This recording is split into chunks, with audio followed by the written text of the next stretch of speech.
मित्रांनो नमस्कार. PYQच्या सिरीजमध्ये तुम्हा लोकांचं पुन्हा एकदा स्वागत. वेगवेगळ्या परीक्षेचे प्रश्न कशा पद्धतीने विचारले जातात, MPSC पॅटर्न खाली कसे विचारले जातात त्या संदर्भातली आपली सगळी चर्चा चालू आहे. आणि PYQ सिरीजमधलं हे 5वं सेशन आहे ज्यामध्ये आपण वेगवेगळ्या पद्धतीचे प्रश्न कशा असतात थोडक्यात चर्चा करणार आहोत. काही प्रश्न नवीन आहेत त्याची उत्तरं तुम्ही द्यायचा प्रयत्न करणार आहात. तर हे प्रश्न बघितल्यानंतर तुमच्या लक्षात येईल की कोणकोणत्या घटकांची आपण तयारी करणं अपेक्षित आहे या संदर्भात सुद्धा माहिती मिळेल. आणि जर तुम्हाला मराठी आणि इंग्रजीची जर विशेष बॅच करायची असेल तर माझ्यासोबत मराठीकरता शंकर सर आहेत, तर त्यांची ही बॅच तुम्ही परचेस करू शकता किंवा घेऊही शकता. अशा पद्धतीची इंग्रजी मराठीची एक बॅच आपल्याकडे लॉन्च झालेली आहे ज्यामध्ये सर्व घटकांचा समावेश केलेला तुम्हाला दिसतो. एक प्रश्न काय आहे बघा की आयडेंटिफाय काय म्हटलेलं आहे बघा, identify the list of abstract nouns त्याने विचारले. राईट, काय विचारलंय? ॲब्स्ट्रॅक्ट नाउन्स त्याने विचारलेले आहेत आणि तुम्हाला उत्तर द्यायचं आहे. ॲब्स्ट्रॅक्ट नाउनचा मुद्दा जर आपल्याला व्यवस्थित माहिती असेल तर मित्रांनो अगदी सहज पद्धतीने या प्रश्नाचं उत्तर येऊ शकतं. यस, आपल्याला ॲब्स्ट्रॅक्ट नाउन सांगायचं आहे आणि 2016चा हा प्रश्न आहे. जर बघितलं मी तर 4 पर्याय दिलेत. Team, power. आता टीम हा शब्द बघितल्या तुमच्या लक्षात येते की एक कलेक्टिव्ह नाउन आहे. राईट, त्यामुळे हा पर्याय तर असता कामा नये, त्यामुळे एचा पर्याय काढून टाकू. हा एचा पर्याय निघून गेला. तर या ठिकाणी मित्रांनो आपल्याला असं दिसतंय मनी, पॉवर, फर्निचर. फर्निचर हे मटेरियल नाउन आहे. राईट, हे तर आपल्याला कळतंय. मनी हे मटेरियल नाउन आहे, हाही पर्याय आहे. पण इथं बघा पेन, वेदना, honesty, okay, hate is there and sadness. 100% मित्रांनो उत्तर 3 असणार आहे. अशा पद्धतीचे सोपे प्रश्न आयडेंटिफिकेशन ऑफ नाउन, ज्याला आपण नामाचे जर वेगवेगळे प्रकार बघितले तर proper noun, common noun, material noun, abstract noun या प्रकाराकडे गेलात तर अशा पद्धतीचे प्रश्न अगदी सहज पद्धतीनं तुम्हाला सोडवता येतील. ॲब्स्ट्रॅक्ट नाउनच्या संदर्भातला प्रश्न आहे. ॲब्स्ट्रॅक्ट नाउन कशाला म्हणतात की जे डोळ्यांना दिसत नाही, ओके, जे कोणत्याही एककानं सुद्धा मोजता येत नाही, त्याला म्हटलं जातं मित्रांनो ॲब्स्ट्रॅक्ट नाउन. इतका कॉमन भाग आहे. या गोष्टी जर आपल्याला कळाल्या तर आपण ॲब्स्ट्रॅक्ट नाउन अगदी सहज ओळखू शकतो. त्याचं प्लुरल सुद्धा होताना मित्रांनो दिसणार नाही, ही गोष्ट कळायला पाहिजे. पेन आहे, ऑनेस्टी, ओके, हेट आणि सॅडनेस ही त्याचे ॲब्स्ट्रॅक्ट नाउन आहेत. तुमचा पर्याय येणार आहे मित्रांनो सी. अशा पद्धतीनं प्रश्न बघणं आणि अशा पद्धतीचे प्रश्न अगदी सोपे प्रश्न असतात, पण याचा सराव व्हावा म्हणून ही सिरीज आपण मित्रांनो चालू केले. पुढचा एक प्रश्न अशाच पद्धतीनं तुम्हाला काय दिसतो बघा, आयडेंटिफाय द कलेक्टिव्ह नाउन. आता या ठिकाणी जो प्रश्न विचारला तो कलेक्टिव्ह नाउन. कलेक्टिव्ह नाउन कशाला म्हणतात या संदर्भात जर मित्रांनो विचार केला तर तो शब्द सिंग्युलर असून सुद्धा तुम्हाला एका वर्गाला दाखवतो किंवा समूहाला दाखवतो. जसं मी म्हणालो मगाचा शब्द जर आपण घेतला तर टीम असा एक शब्द आहे, बरोबर. टीम हा शब्द जर तुम्ही विचारात घेतला तर हा सिंग्युलर आहे, पण बोध मात्र तुम्हाला एखाद्या समूहाचा होतो. त्यावेळेला अशा शब्दाला म्हटलं जातं मित्रांनो कलेक्टिव्ह नाउन. शब्द सिंग्युलर असून सुद्धा तुम्हाला बोध होतो तो म्हणजे समूहाचा. आणि या ठिकाणी बघा फ्लॉक, पक्ष्यांचा थवा. कॉन्वॉय हा शब्द कदाचित तुम्हाला नवीन असेल. कॉन्वॉय म्हणजे वाहनांचा ताफा. आणि टीम जर मगाशीच बोललो होतो, टीम हे तर कलेक्टिव्ह नाउन आहे. त्यामुळे उत्तर मित्रांनो तुमचं असायला पाहिजे ते म्हणजे ऑल. म्हणजे अशा पद्धतीचे प्रश्न बघत असताना आता कलेक्टिव्ह नाउन कमीत कमी मित्रांनो तुम्हाला 50 एक कलेक्टिव्ह नाउन्स माहिती असणं खूप गरजेची गोष्ट आहे. कारण कलेक्टिव्ह नाउन जितके जास्त माहिती असतील तर ते जोड्या जुळवाचे प्रश्न विचारतील किंवा अशा पद्धतीने ते लिस्ट देतील आणि त्या लिस्टवर सुद्धा प्रश्न विचारले जातात. वेगवेगळी कलेक्टिव्ह नाउन्स आपल्याला माहिती असणं मित्रांनो खूप गरजेची गोष्ट, कारण याच्यावर परीक्षेला हमखास प्रश्न आले आहेत. आणि हा जो प्रश्न होता हा सांख्यिकी 2019 करताचा मित्रांनो हा प्रश्न होता. वेगवेगळ्या परीक्षांना अशा पद्धतीचे प्रश्न विचारले जाताना दिसतात. कलेक्टिव्ह नाउन म्हणजे बऱ्याचशा वेळा काही नाउन्स असे असतात जी कलेक्टिव्ह कॉमन असतात, म्हणजे ती कॉमन म्हणून पण काम करतात. आणि जसं मी म्हणालो की क्लास, आता हे क्लास हे जर नाउन घेतलं तर मित्रांनो हे कलेक्टिव्ह पण आहे आणि कॉमन पण आहे. कलेक्टिव्ह का तर क्लास याचा अर्थ आपण असाही घेऊ शकतो की विद्यार्थ्यांचा ज्या ठिकाणी समूह असतो त्याला आपण क्लास म्हणू शकतो. आणि कॉमन नाउन कसं तर हाच शब्द आपण वेगवेगळ्या क्लासना वापरू शकतो. जसं मराठीचा क्लास, गणिताचा क्लास आहे, इंग्लिशचा क्लास आहे. म्हणजे जो शब्द कॉमनली वापरला जाऊ शकतो, ओके, त्याला आपण कॉमन नाउन म्हणतो. आणि ज्या एका शब्दाकडून समूहाचा बोध होतो त्याला मित्रांनो आपण म्हणतो कलेक्टिव्ह नाउन। आणि या ठिकाणी ही तिन्ही मित्रांनो कलेक्टिव्ह नाउन दिसतात जे आपल्याला माहिती पाहिजेत। वेगवेगळे कलेक्टिव्ह नाउन्स आपण बघितले पाहिजेत, वेगवेगळ्या कलेक्टिव्ह नाउनची आपण माहिती घेतली पाहिजे, कारण अशी कलेक्टिव्ह नाउन्स हमखास परीक्षेला विचारतात, ज्या वेळा त्या संदर्भातली माहिती असणं खूप गरजेची गोष्ट। पुढे गेल्यानंतर मित्रांनो काय दिसतंय बघा, राज्यसेवेचा प्रश्न मित्रांनो कशा पद्धतीनं विचारलेला आहे बघा, वाचून पहिल्यांदा बघा तुम्हाला काही सुचतंय का।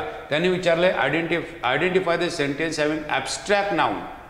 तुम्हाला वाक्य दिलेले आहेत, ओके, 3 वाक्य आहेत, वाचायचे आहेत आणि ज्यामध्ये तुम्हाला ॲब्स्ट्रॅक्ट नाउन कुठं आहे ते बघायचं आणि त्यानुसार पर्याय तुम्हाला निवडायचे आहेत। बघूया या ठिकाणी किती वाक्यांमध्ये तुम्हाला ॲब्स्ट्रॅक्ट नाउन दिसतं। Come on.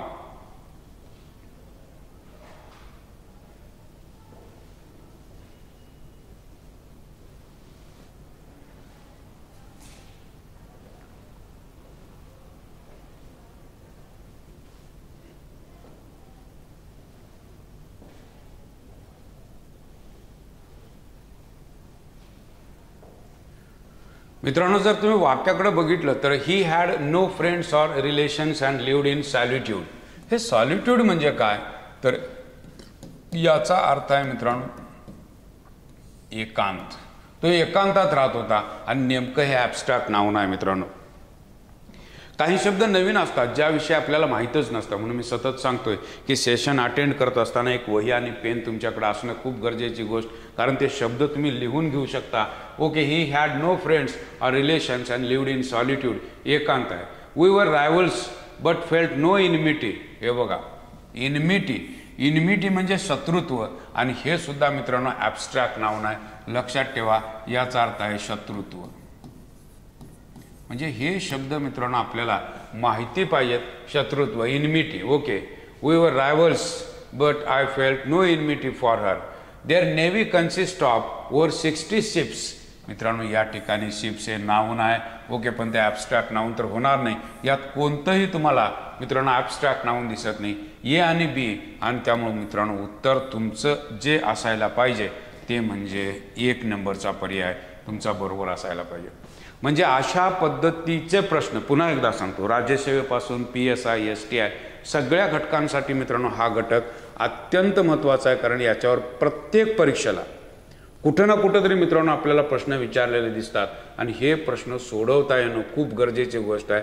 नाउनच्या आयडेंटिफिकेशन विषयी proper noun, common noun, abstract noun, material noun, collective noun, ही नाउन्स आपल्याला व्यवस्थित आयडेंटिफाय करता येणं खूप गरजेची गोष्ट आहे, कारण अशा मग ते वेगवेगळ्या पद्धतीच्या पॅटर्नचे प्रश्न विचारतील, ओके, वाक्यात टाकून विचारतील, लिस्ट विचारतील, वेगवेगळे प्रश्न। पण तुमच्या जर बेसिक संकल्पना नाउनच्या संदर्भातल्या जर बेसिक संकल्पना तुमच्या अगदी क्लिअर असतील तर मित्रांनो तुम्हाला कुठेही अडचण येताना दिसणार नाही। एक प्रश्न बघा, एक्साइज PSI गाळलेली जागा भराचा प्रश्न।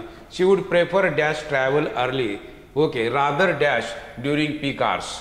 ओके, रादरला काय लागू शकतं हे जर तुम्हाला कळालं तर प्रश्नाचं उत्तर अगदी सहज येणार आहे, कुठेही अडचण येणार नाही।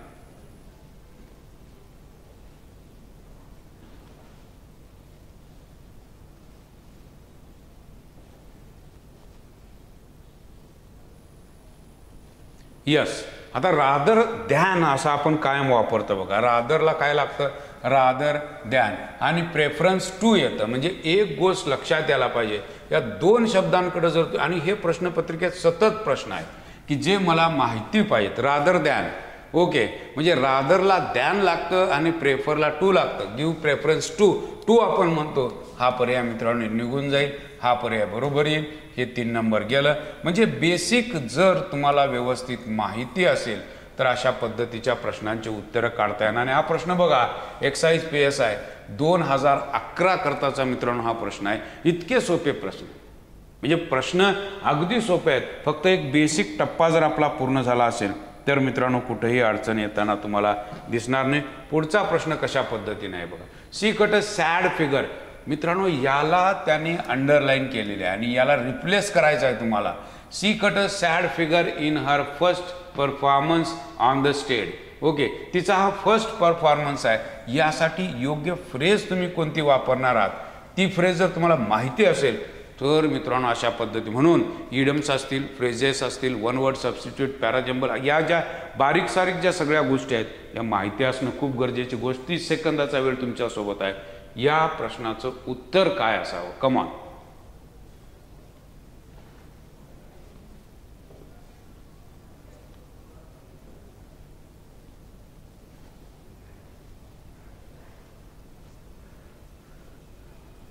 मित्रांनो ही जी इडम आहे ही इडम अशी लिहावी लागते. Cut a sorry figure. Cut a sorry figure याचा अर्थ आहे मित्रांनो दुःखी होणे. याचा अर्थ काय आहे? दुःखी होणे. दुःखी होणे असा याचा अर्थ आहे. लक्षात ठेवा. Cut a sorry figure, sad figure होत नाही, हे लक्षात ठेवा. सॅड फिगर होत नाही, त्यामुळे उत्तर तुमचं यायला पाहिजे कट अ सॉरी फिगर. बघा, she cut a sorry figure in her first performance, म्हणजे ती दुःखी झाली. तिची फिगर याचा अर्थ ती स्वतः दुःखी झाली, कारण तो तिचा काय होता? फर्स्ट परफॉर्मन्सला कुणीही माणूस दुःखी होतो, पण शब्द तुम्हाला माहिती पाहिजे. सॉरी असा शब्द या ठिकाणी वापरला जातो. कट अ सॉरी फिगर म्हणजे या इडम्स आणि फ्रेजेस मित्रांनो तुम्हाला कुठंतरी ऐकल्या गेल्या पाहिजेत. जोपर्यंत अशा इडम्स आणि फ्रेजेस मित्रांनो तुम्ही ऐकतच नाही किंवा बघतच नाही, 100% मित्रांनो तुम्हाला अडचण येताना दिसेल. कारण हे सगळं ऐकून तुम्हाला मराठीतल्या इडम्स, फ्रेजेस किंवा व्होकॅब जी काय तुमची मराठीची आहे ती सगळी व्होकॅब तुम्ही चेक करून बघा. ती सगळी व्होकॅब मित्रांनो तुम्ही ऐकून शिकलेल्या आहात. ओके, ती पुस्तकातून नंतर तुम्हाला कळायला लागलं त्याचे रेफरन्स, पण पहिल्यांदा मित्रांनो तुम्ही ऐकलेले आहे. म्हणून लक्षात घ्या, सगळ्या इडम्स मी तुम्हाला समजून सांगायला लागलोय. कट सॉरी फिगर असतं, सॅड फिगर येणार नाही. सॉरी हा शब्द त्या ठिकाणी अपेक्षित आहे, हे तुमच्या लक्षात येईल. असे वेगवेगळे प्रश्न मित्रांनो बघितले की मग तुमचा एक सराव होईल आणि या सरावातून मग परीक्षेला ज्यावेळा सामोरं जाल त्यावेळा त्याची उत्तरं अगदी सहज पद्धतीने येऊ शकते. आता इथं बघा. Okay, I shall be grateful to you if you are of help to me now. Okay, काय याचं उत्तर असावं? You are of help to me now. 2016चा प्रश्न आहे. कमाल.